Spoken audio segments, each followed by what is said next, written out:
Selamat datang kembali di mata kuliah online atau materi IT for Marketing atau IT untuk konsentrasi pemasaran.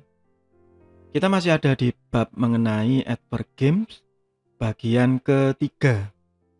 Bagi yang belum melihat video sebelumnya, silakan dicek di playlist. Di bagian awal, saya menjelaskan mengenai pemahaman dasar dari Adverb Games. Kemudian di bagian kedua atau bagian sebelumnya, saya membahas mengenai tipe-tipe dari Adverb Games. Dulunya gitu ya, Adverb Games ini lebih banyak ditujukan untuk iklan ya atau ya strategi pemasaran untuk anak-anak, advertising to children. Ya seperti di sereal ya. Kellogg's, kalau di Indonesia mungkin yang lebih banyak Coco Crunch ya, Milo. Yang biasanya di kotaknya itu ada permainan. Jadi kemasannya, bukan di dalamnya. Begitu. Ya. Kalau yang biasanya kan di dalamnya, ya di dalamnya juga ada. Apakah itu juga termasuk Adverb Game? Iya, sama. Yang pernah saya temui bahkan beberapa kali ya Milo kalau nggak salah, itu di kemasannya sudah berbasis augmented reality. Ya, kemudian disusul banyak ya. Ada coki-coki, ada taro, Pocari Sweat yang semuanya juga menggunakan augmented reality. Kita bahas lagi nanti. Ya, tetapi pada awalnya begitu. Ya. Faktanya sekarang Adverb Games ini tidak hanya nyasar ke anak kecil, tetapi juga orang dewasa dengan memanfaatkan momen atau tren. Seperti Pocari Sweat misalnya sudah pernah membuat game augmented reality dari kemasannya untuk memunculkan karakter dari personil JKT48 misalnya begitu. Ya, sekarang sudah nggak ada lagi, mungkin kontraknya habis. Nah, ini contoh lagi yang lain. Kalau ini saya tahu persis ya karena anak saya juga mengumpulkan ini begitu. Dan ya beberapa diantaranya AR ya, augmented reality. Jadi dengan menginstal aplikasi tertentu yang sudah ditunjukkan oleh dia, maka kartu itu jika ditaruh di meja misalnya, kemudian dari smartphone yang sudah diinstal tadi diarahkan ke kartu tadi, maka karakternya akan menjadi hidup. Bagus ya. Saya coba juga dan bahkan bisa bertarung ya antara satu karakter dengan karakter yang lain.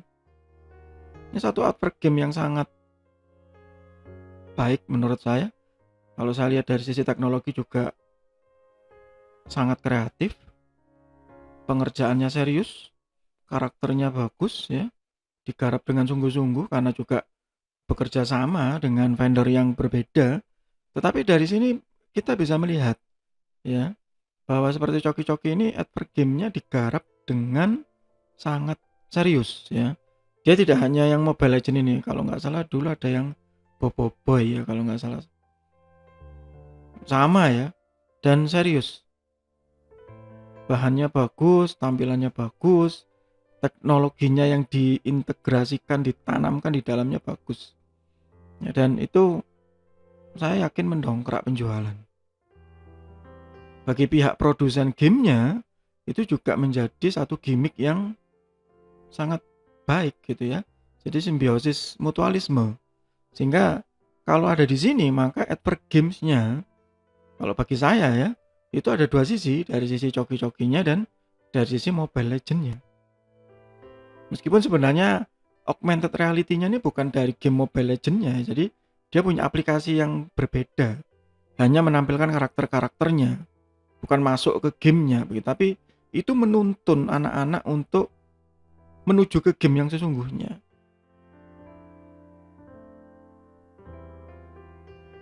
Ini contoh yang sangat baik ya.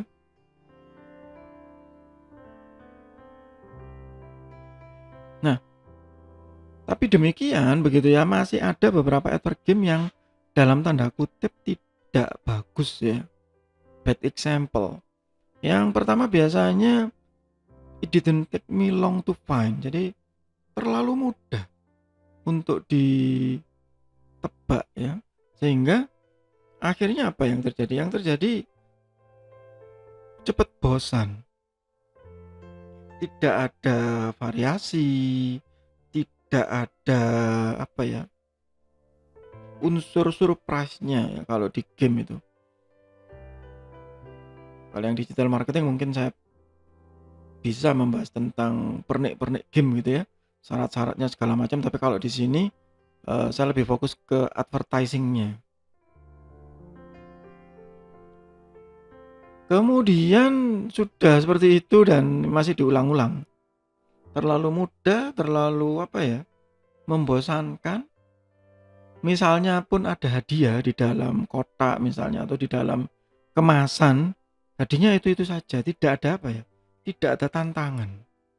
Contoh misalnya seperti coki-coki tadi itu ada tantangannya karena di setiap karakternya itu kan ada semacam apa ya, levelnya atau poinnya begitu yang itu berbeda sehingga membuat orang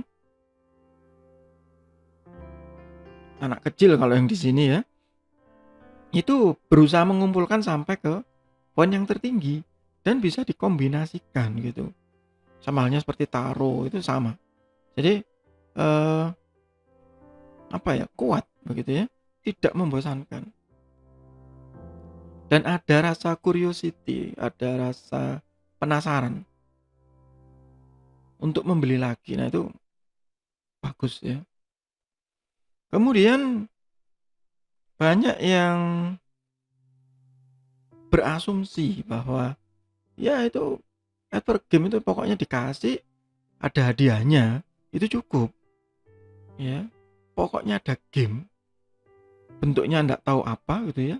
Apakah itu menyatu dengan brandnya, menyatu dengan produknya, menggambarkan produknya, nggak peduli. Pokoknya nanti game itu ada logo kita gitu. Selesai. Nah itu develop with classic marketing mindset. Apa kalau classic marketing mindset itu bukan yang marketing mix ya. Jadi selain marketing mix ya biasanya disebut begitu, bahwa pokoknya kalau kita promo itu masang poster, masang billboard, masang banner, masang spanduk, nyebar brosur, selesai. Pasang tulisan sebesar mungkin, selesai. Tampilkan sesering mungkin, sudah. Nah begitu. Jadi tidak menyatu ya, produk, price segala macam ya, marketing mix. Contoh misalnya Red Bull ya atau Kerating Deng, maka game-gamenya itu adalah game olahraga ekstrim yang memacu adrenalin karena memang produknya begitu ya, karena produknya mengklaim gitu ya, mengklaim ini bisa membuat kita lebih fresh, lebih segar, memacu adrenalin. Nah itu menyatu, tidak sekedar apa ya, game begitu saja, tidak. Terus seperti coki-coki tadi ya, karena dia anak kecil maka dia larinya ke situ.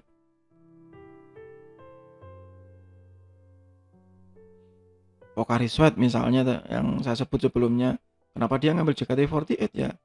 Karena memang Pocari Sweat asalnya dari Jepang. Nah, maka dia mengambil yang image-nya ke Jepang-Jepangan. Nah, begitu. Tetapi masih ada muatan lokal dari Indonesia. Ya, itu satu mindset yang cerdas ya. Jadi bukan klasik biasa, bukan asal tempel. Begitu.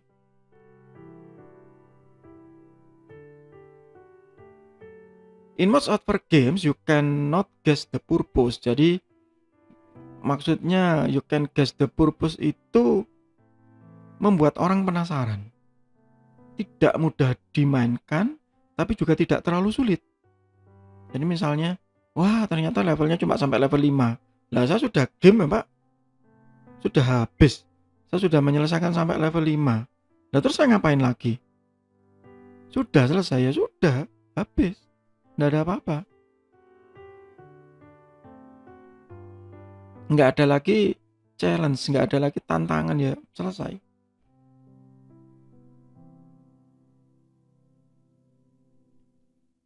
Classic gameplay with no link to product or message. Ya, ada beberapa yang di about-nya atau di help-nya itu disediakan link untuk menuju ke website atau toko online-nya. Atau minimal ke website yang ada informasi secara komplit dari produk tersebut. Itu yang paling penting pertama. Atau minimal ada message-nya, ada pesannya. Misalnya nanti ada yang game dari Minute Maid Pulpi ya. Kalau Anda yang tahu ya minuman jeruk itu, ya ada message-nya bahwa minuman ini itu terdiri dari rasa-rasa buah yang ada di game ini. Nah, begitu. Itu satu message yang jelas, berarti oh minuman ini punya rasa buah A, buah B, buah C. Nah, itu. Jadi ada message-nya.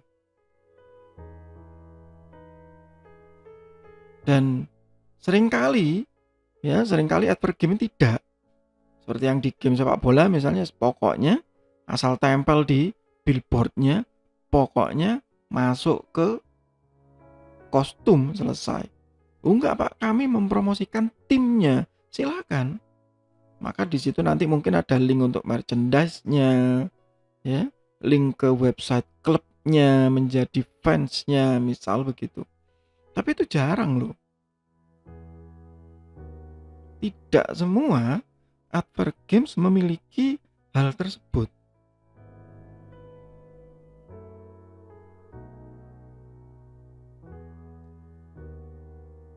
Atau yang memang sekedar menaruh gitu ya. Nah, banyak yang bilang Kinder Joy ini bukan advert game. Saya bilang sebenarnya iya gitu, tapi beberapa lecture note itu menyatakan bahwa Kinder Joy ini advert game. Yang di dalamnya kalau saya lebih prefer atau lebih suka menyatakan Kinder Joy bukan advert game. Dia memang jualan mainannya. Ya. Dan mungkin beberapa yang sudah pernah beli, dapat ini lagi, selesai. Dan seringkali juga nggak nyambung satu sama lain. Ya, antara brandingnya dengan apa yang ada di dalamnya itu saya juga nggak paham begitu apa hubungannya. Pokoknya ada begitu. Meskipun dia masih punya curiosity, masih punya penasaran karena ditutup ya, tidak terlihat. Nah, seperti ini. Sendok dinosaurus. Padahal sendoknya kecil banget. Ya. Sendoknya kecil banget, dibuat nyendok juga sulit ya begitu. Gambar dinosaurusnya juga kalau Anda lihat di situ, kalau menurut saya tidak representatif dinosaurus ya. Dan saya juga tahu persis ini hadiahnya build quality-nya kurang bagus ya, mudah patah. Kalau itu yang megang anak kecil dibuat mainan sebentar hilang ya. Advert game-nya kurang, ya dalam tanda kutip kurang nendang. Padahal ini produsen besar ya. Ya meskipun dia ganti-ganti setiap periode tertentu. Tapi untuk yang ini bad example. Ini yang non digital ya. Non digital. Ya, saya kasih satu yang digital ya. 4-wheel blitz. Ini kalau di kelas biasanya saya suruh nebak begitu, ini apa gitu, produk apa begitu. Ada yang bilang pelampung, bukan, ini permen ya. Permen seperti permen kenyal gitu ya. Seperti apa kalau di Indonesia mungkin Yupi itu. Pokoknya nempel gitu aja. Kemudian menyatu dengan brandingnya saya juga kurang paham lah begitu. Ya jadi billboard saja. Ya. itu, untuk yang bad example ya. Jadi kebanyakan karena mindset dari vendornya, pokoknya ada hadiahnya, begitu, ya. Atau mungkin, lah kita ditawari ya untuk membuat ini, mereka nanti akan menawari kita. Misalnya yang saat saya membuat video ini ada beberapa yang memberikan hadiah, action figure kecil-kecil Minion, nah begitu. Karena asumsinya nanti Minion ini akan mengeluarkan film baru misalnya begitu. Loh ya silahkan, ndak apa-apa.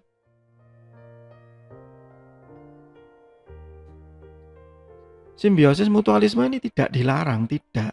Tetapi harus saling berpikir bahwa ini tidak merugikan antara brand yang satu dengan brand yang lain. Itu saja. Ya, jadi buang marketing mindset lamanya begitu ya. Kita harus berpikir secara terintegrasi gitu. Kalau istilah kerennya orang-orang biasanya bilang, ayo berpikir secara holistik. Nah, tapi memang itu betul. Itu untuk sementara di bagian ini, nanti kita akan lanjutkan di bagian berikutnya. Kita akan membahas yang good example. Masih di bab advert game, masih di mata kuliah online atau materi IT for marketing atau IT untuk konsentrasi pemasaran. Semoga bermanfaat, tetap sehat, tetap semangat. Terima kasih.